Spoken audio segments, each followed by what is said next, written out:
from that space. Absolutely. You know what I mean? Like you know, you'll have people that where you come from, if you behave in a certain manner, that ain't it's not accustomed to where they are, right? Some people haven't evolved past 16. They still stuck in that place, but you evolving every year. So that may be a threat to them, subconsciously or consciously. Kev acting funny because blah, blah, blah. You have to navigate that. You have cousins. You got to go home for Thanksgiving and people are talking to you like Kevin Hart. And you going home for solace. You want family. You're going home for peace of mind. You're going home for peace of mind. And they don't give you that your because cousins you're not your cousins in your grandma's living room saying, yo, man, I got this play. I want to, if you just give me, you know what I mean? 4,800, I could make you 2 million. You like, it don't work like that, man. But you got to explain to him, like, life isn't like that. Money isn't free, and no one's giving out opportunities. If it sounds too good to be true, it's really. And then he like, oh, you don't believe in my dreams. Where did If you was actually just trying to help people, you would. People know that's how I pay my tithes. If I got paid $100,000 to be at your city, I'm gonna take 10,000 of that and put it in your homeless area. Not because I got to. Because you gave me 100 racks to come to your little rinky-dink town. Who would I be to not pay my tithes back to your town? That's how I got in this position. Wow. Deviance is all catching hell in 2024. It's up for all of them. It don't matter if you Diddy or whoever you is. TG Jakes, any of them. All lies will be exposed. That's all. And anyone who takes that the wrong way, know why they take it the wrong way. Oh man, Katt Williams straight up hates JayZ, and why all can't blame Katt for that neither. Jada Pinkett and Will Smith, you told me before that you was at a party before that they attended, and you said the party was weird. Tell me about that. Okay, this is boxer. His name Twan. He's from our neighborhood. He was married to Tanisha Arnold. The broad played Pam on Martin Lawrence. We went to the party with her. I mean, it was matter of fact, it was a set it off party. Jada Pinkett, Vivica Fox, all of them was there. You know what I'm saying? It was just seemed like Puff and Tupac was like a couple, seemed like to me. It was just a lot of weird shit going on, you know what I'm saying? The vibes ain't there. I guess that's what Tupac was talking about, the Illuminati and shit. It's like Vivica Fox was with this big gay man. He was 6'9". They called him, his name 6'9". He had the red hair with a big old booty and shit. No, he was gay and I'm over. What the fuck is going on here? It's just a lot of weird shit, dude. You know what I'm saying? That shit, it ain't right. You know what I'm saying? I guess that's what Tupac, I guess he wanted to get up out of the Illuminati or something. But I seen her there. That, matter of fact, MC Lyte pulled off with Tanisha Arnold. You know what I'm saying? In her brand new 560, black one. Yeah, that shit weird, dude. Yeah, that's some weird ass shit going on, you know? Yeah. And what was Tupac doing at the party, yo? Him and Puff was there together. They was there, you know what I'm saying? That's why I don't know how they fucking fell out or nothing like that. They was road dogs, you know what I'm saying? They even got pictures of him. He got on that blue sweater with the turtleneck. Him and him hugged up like this with the black hat. Have you ever seen that picture? Nah, I don't recall, but I'm pretty sure I came across it. Yeah. That picture there, they was at that party that day. Yeah, it's just like a bunch of weird shit. That whole fucking, yeah, that shit weird, dude. Yeah, bunch of, it ain't right. You know what I'm saying? I'm not no gay basher or nothing. I mean, none of that shit, but that shit ain't right. You know what I'm saying? That whole party was weird. Man, oh man, both Diddy and JayZ were in all that weird stuff going down. Two of them dudes, butt buddies. I was with Katt when the Illuminati first turned on him. It was a very difficult time. At fucking Flavor Flav roast. That's where it all started. See, Micah refused, and when I say Micah, I mean Katt Williams. He refused to humiliate Flavor Flav for the roast on Comedy Central. He agreed to rewrite, him and his entire team rewrite the jokes, make it funny. You know, they would make it a roast, but he wasn't going to treat a black man like a nigga for the purposes of views. Katt went back and forth with him for days. I was there at the house in Moreno Del Rey. It was tense. He was wearing Kevlar every day. Guns were everywhere in the house. Preparing for infiltration. We had Dr. Threatened, the day he threatened to beat the shit out of the CEO of Comedy Central, we all knew it was about to get rough. Bro. He refused. And then the next thing you know, they were filming the next day and Snoop took his place and did all of the terrible, nasty, ignorant jokes that Katt refused to do. And that was the first moment that I realized Snoop was compromised.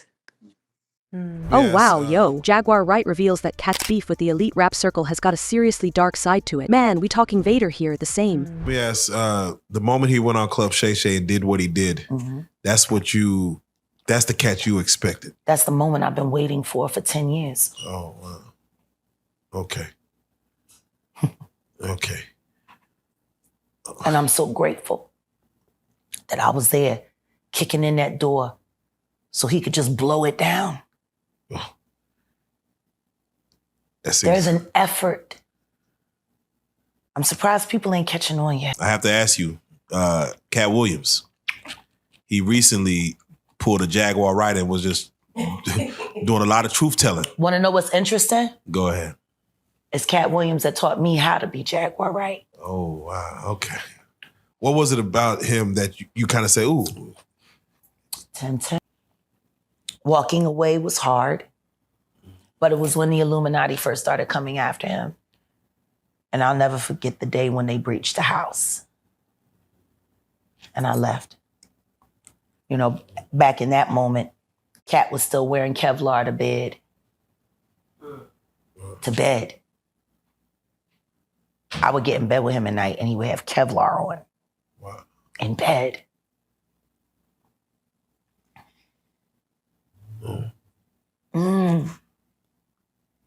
What was it about that and him at the moment where it made you want to speak your truth? He went after Comedy Central. That's what happened.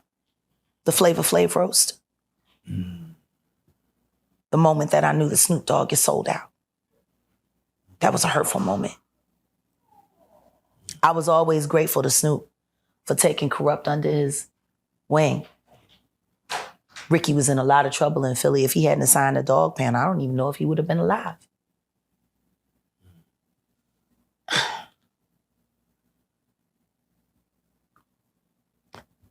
They wanted Katt to humiliate Flav. Like, humiliate him. Like, no holds barred. And they sent a bunch of jokes. And I'll never forget watching Katt in the office downstairs at the house in Marina Del Rey. And he's sitting there looking at the fucking script and just shaking his head. And then the next thing you know, the phone rang and I'm standing there in the office in the doorway and I'm like, are you all right? And he picked up the phone and it was Comedy Central. And I listened to him threaten to kill him. He said, I'm not doing this. You are not going to get a black man, a real black man, to agree to do this to another black man. $. It was a terrible day. And then that's when all the incidents started happening. Them sending people to the house. Them putting plants backstage at the shows. I mean, I was on tour with him for American Hustle. Right. I was on set for First Sunday. Right. He said he got arrested over 30 times. Yeah. No convictions. I'm getting close. Go ahead. Yo. But it's been about 30 for him. It's been 8 for me. Yes. He beat Felony. I beat Felony. You know, it was just terrible. And when I would think back to that moment, and then they called him the day before filming and asked him, was he going to be there? And he said no. And then the next thing you know, production went on later on that day and Snoop was already ready. And Snoop did everything that Comedy Central asked. We went to the studio with DJ Drama and we were writing. I was ghostwriting because I was going to sign to Katt's label. I was going to be the first female art. Oh, yeah. Yeah. That was the day that T.I. roughed up Tiny in the studio and everybody tried to pretend like it didn't happen except for me.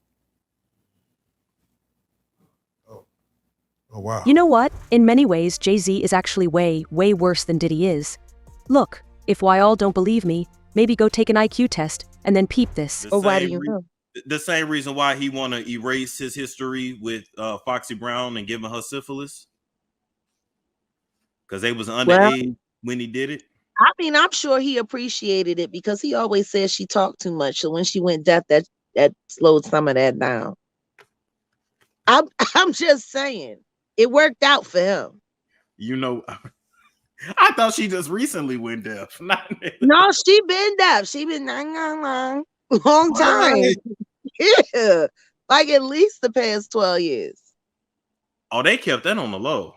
Exactly. Wonder why. You know, nobody acknowledged what was going on between her and Mr. Carter. Because she was 15. She was 15, and everybody knew it. But see, this is the thing. Back in the 90s, there were a lot of older dudes who slept with younger women. I had a kid at 16 by a man that was 10 years older than me. Damn. Which goes to show you how much things have changed from the 90s to now. But then you got to think, you go back 20 years before that, 20, 30 years before that, and 40-year-old men were marrying 13-year-old girls. That is true. Right. So as we evolve as a society and we become more aware of certain things, they open up. But the thing is, it was normalized. It was just normalized. Now, of course, as a 19-year-old girl, I'm looking and I'm seeing a 15-year-old girl, Ingemar Shine. But I couldn't stand that little bitch. Because she was just doing the most. When she came to Philly to work at Sigma, and she was working with Scott, like, because they were doing the Bad Mama Jamma record with Drew Hill. And she was just out there, and she was with Corrupt, but she was fucking half the city. And I'll never forget, I had heard we were on South Street, and she had went in Missouri. My friend of mine, my friend Mike's store, and she was acting a fool, and they did everything they could do to get her out of there. And one of the women that worked in there, she was like, she doing all of this shit, hoping that JayZ will pay her some mind. Wow. And they were just talking about how she was acting out to get his attention. And then she got into it with Kobe Cole at Power 99, called up to the radio station, cussed him out, and told the whole radio station, do not play no New York records and this, that, and don't play no, and she said, and don't play no this record, and don't play no fucking JayZ records. They said Sean Carter was on the phone within an hour saying, if you pay any attention to anything she's saying, it's gonna be, we'll handle her. Please keep playing these New York records. Yes, yes. It was wild. It was wild. But this was a grown man with a very, very, very, very, very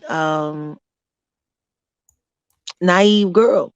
I'm not saying that she wasn't a city girl, but a 14-year-old girl mentally cannot contend with a 28, 29. So Diddy's just being made to take the fall for an operation that JayZ secretly be running, you know, while he's on the run and dipping He's love. at Diddy's 50th birthday party. The Kardashians, JayZ, Beyonce, Kanye, Kevin Hart, every A-lister was there. And Stevie J wants to remind them.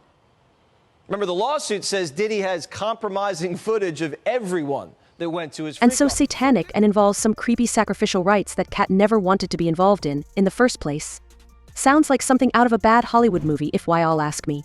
Anybody else still wish the Chappelle Show was going on for this kind of coverage? Man, I bet he would make some killer skits for this. Heard about the pedophilia shit that's going on, you know, in Hollywood or whatever. Like, the music shit ties into that. Like, imagine kicking it with some niggas, you sign a record deal, and you cool, and you walking in with them, and they take you to a room, and this fucking, they could take you to a basement, and this baby's down here chained up. That they doing molesting and doing shit like that. You gonna say these motherfuckers is the devil. I just signed a deal with the devil. What the fuck type of shit is y'all into? But you know you might get your ass killed if you talk too much. Or if you tell this shit, and you're saying, Shorty, YK Osiris, people think, oh, Shorty tripping, blah, blah, blah. They let that shit go in one ear out the other. Shorty not fucking tripping? What Wayne said on the Drop the World song with him and Eminem? He started off his rap and say, I know what they don't want to tell you. Just hope you're heaven sent and you're hell proof. He had a song with Killer Mike, Lost My Mind or some shit. Lost on the Road, something like that. And he said, what'd he say? I lost my mind and I still haven't found it. He said, I used to be so well-rounded. Now I tiptoe on hell's boundaries. Shit like that. People don't understand. He's not saying this shit for no reason. You know, and even for him, even like Wayne, a person that's my favorite artist, and he's why I worked on my craft as far as the metaphors and the double and triple entendres and all that type of shit. He made me push myself to get great at that type of shit. When I seen him had an interview with the lady and was like, she asked him about Black Lives Matter. He said, what is that? She said, you know, like the black, he's like, no, I don't know what that is. You know, he was acting like he didn't know what that was because at a concert prior to that, a couple months ago, he was saying something matter because Black Lives Matter. Something matter because Black Lives Matter. He was saying it on stage. So to see him months later act like he doesn't know what that was lets me know that he either had to be threatened or something by the shit. But when he said in an interview, I don't know what Black Lives Matter is, and he said, I'm not responsible for all black people. I'm only responsible for, he named his 5 kids. That made me feel like he had to be threatened. Like, at the end of the day, all I can worry about is my own kids. I can't fucking save everybody else. So, just like KRS-One said, the more knowledge somebody gets, it's almost like the more scared they become. You know, I've had family members and people say, hey man, you know, be safe and blah, blah, blah, blah. You know, I don't think they like what you be posting and, you know, I pray over you and blah, blah, blah, blah. I hope they don't do something to you because you telling your people too much shit and you putting too much information out there. But I don't fucking walk on eggshells. You know, we all gotta fucking die, someday, one day. So hopefully those who appreciate it can value it and do something with it and, you know, move. Let's get into it. I'm sure a lot of you guys wouldn't know that Justin Bieber is, you know, a Christian. He, you know, has been photographed outside church several times, attending Bible study classes and whatnot. It's so sad because you can't even have privacy whilst attending church. But anyways, let's go ahead and talk about this document that the statement that I'd seen. It said Justin Bieber told hundreds of people at a Bible study class in LA that he has woken up to the evils of the music industry and he needs to take a break from the industry because it is controlled by the absolute worst kind of people, pedophiles. Now, this article was written in 2017. Bieber has become a regular at the Bible study class held at the Montage in Beverly Hills, and on Saturday 22nd of July, he shared what he described as a horrific story with the congregation and explained why he felt he had to quit his world tour. Describing a party on tour attended by the upper echelon of the music business included executive VPs of development, producers, power agents, and international financiers. Bieber said he was encouraged to SA a young child who had been brought to the party for a sexual gratification of the industry elite. I didn't want to do this. I really didn't, they said. This kid was drugged. It was horrible, Bieber said, explaining that it was made clear to him that he would gain entry to the business side of the industry if he joined the club by passing the initiation rites. I wouldn't just be a performer, I'd be a mogul. That path would open up for me like it did for JayZ. It's a difference between being a millionaire and a billionaire, but Bieber told the congregation that he wouldn't do it. To join the club, I'd have to do bad things to this poor kid, but then I realized that even that wasn't enough for them. I'd also have to kill this little child. Bieber said he had heard rumors about this type of initiation in the music industry, but he had not been confronted with it before. I got told they secretly film these parties. Once they've got you on the video doing something like that, they own you. Bieber said his conscience is clear because he didn't participate, but the fate of the drug child is haunting him. They said this child was raped by a few different guys. They said he was bleeding. I got out of there, but I heard he died, and that haunts me. This allegation from Justin Bieber adds to the wave of accusations made by celebrities and musicians about the real nature of the music and entertainment industry, elite. Corey Feldman and Elijah Wood had both gone on record exposing the pedophilia at the heart of Hollywood. Again, this article was in fact written back in 2017. This is around a time where we didn't know, well, it wasn't really like popular, any of these allegations or headlines surrounding P. Diddy. Obviously, it was like a known thing in the industry by some, but again, definitely not as huge of a story